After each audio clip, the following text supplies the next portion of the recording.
जैशचे दहशतवादी भारतात घुसण्याच्या तयारीत होते। घुसखोरीचा प्लॅन होता, मात्र बीएसएफने जैश ए मोहम्मदचा डाव उधळून लावलेला आहे। 10 ते 12 दहशतवादी हे भारतात घुसण्याच्या प्रयत्नात होते। त्यातल्या सगळ्यांना परतवून लावले। 7 दहशतवाद्यांना कंठस्नान घातलेलं आहे आणि बहावलपूरमध्ये जैशचे हेडक्वार्टर उडवल्यावर दहशतवादी बिथरले। त्यांनी भारतामध्ये घुसखोरी करण्याचा प्रयत्न केला, मात्र तो भारताने उधळून लावलाय। बीएसएफवर सीमेवर बीएसएफने किंवा ही घुसखोरी जी आहे ती रोखलेली आहे। सांबा सेक्टर परिसरात पाकच्या सीमेजवळ दहशतवादी घुसखोरी करण्याच्या प्रयत्नात होते।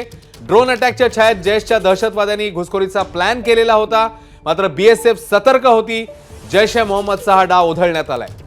साधारण 10 ते 12 दहशतवादी होते, ज्यापैकी 7 दहशतवाद्यांना कंठस्नान घालण्यात आले। या घडीची मोठी अपडेट आहे।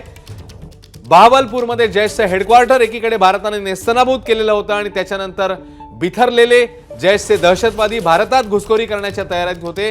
12 दहशतवादी होते, ज्याच्यापैकी 7 जणांना ठार करण्यात आले। सांबा सेक्टर परिसरात पाकच्या सीमेजवळ ही घुसखोरी ज्याचा प्रयत्न झाला, मात्र बीएसएफ अलर्ट होतं, त्यांनी प्रत्युत्तर दिलं आणि हा डाव उधळून लावला। 7 जणांना ठार करण्यात आले।